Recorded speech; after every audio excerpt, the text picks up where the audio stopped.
A warm welcome to AD4 TV Radio News Updates, coming to you live from Abuja, Nigeria's capital territory. I am Gracious Ogon. The Prime Minister of Japan, Shinzo Abe, this Monday lifted a state of emergency in Tokyo and 4 remaining areas following a decline in the number of infected COVID-19 cases across the country. He, however, warned that there is a possibility of reimposing the state of emergency if infections rises again. Similarly, Pakistan Prime Minister Mohammed Shitaya this Monday said the country is ending its 2-month coronavirus lockdown after a steady decline in new cases in the country. He added that shops and businesses will begin normal operations from Tuesday, while government employees will return to work after the Eid holiday on Wednesday. He added that mosques, churches, and public parks and public transport can also reopen and are expected to observe social distancing measures. In Europe, the German government and management of the country's largest airline carrier, Lufthansa, which has been largely affected by the coronavirus pandemic, have reached a preliminary deal on a $9.8 billion rescue package. The Ministry of Economy in Germany, however, stated that negotiations are in their last phase and a formal conclusion will soon be reached. Similarly, the chief executive of Fuji Airways, Andre Viljoen, this Monday said the airline dismissed 758 of its workforce, which is 51% of its staff, and those left will face a permanent salary cut of 20%. The chief executive said prolonged flight suspensions means there is no work for a large segment of the airline's workforce, as the airline will receive virtually zero revenue in the coming month. In another development, the Director General of the World Health Organization, Tedros Ghebreyesus, said it would temporarily drop hydroxychloroquine global study, a malaria trial drug for COVID-19 treatment, stating that experts need to review all available evidence of the drug. Meanwhile, the Regional Affairs Minister of Italy, Francesco Bassia, this Monday announced plans to recruit 60,000 volunteers who will monitor citizens' compliance to the social distancing rules in the country's post-lockdown phase.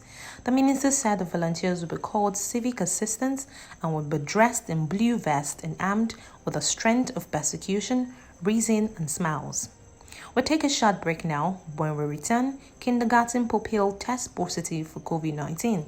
Stay with us. Details coming shortly. The President, Muhammadu Buhari, has approved the establishment of the first set of 12 TED Fund Centers of Excellence, with 2 centers of excellence in each of the 6 geopolitical zones hosted by first, second, and third generation universities in the first instance in the year 2020. Those of the state universities, polytechnics, and colleges of education will follow in subsequent years. The focus areas of the centers of excellence, in line with the contemporary practice in the more competitive economies and technologies, are mainly in science-based disciplines. The approval, which came upon recommendation of TED Fund Board of Trustees and endorsement of the Honorable Minister of Education, Malam Adamu, is to signify a major paradigm shift in favor of research and excellence in our universities, but also a demonstration that the federal government has decided to directly establish and fund centers of excellence besides the ones funded by the World Bank, being the African Centers of Excellence. Details of the operations and guidelines for the inaugural TED Fund Center of Excellence are to be issued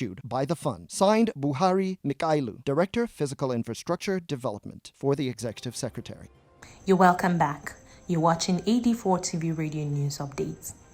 The National Coordinator of Concerned Advocates for Good Governance, Barrister Olusegun Bambuse, this Monday employed President Muhammadu Buhari to reopen worship centers and schools in the country. He said religious houses are the powerhouse of the country, and keeping it shut for too long may spell doom for Nigerian political leaders. He also urged the federal government to reopen schools and batches with consideration of JSS3, SS3, and final year students in tertiary institutions. Similarly, the Nigerian House of Representatives has advised the Minister of Education, Adamu, to fumigate all public and private schools across the country before they reopen to prevent students from being infected with the coronavirus.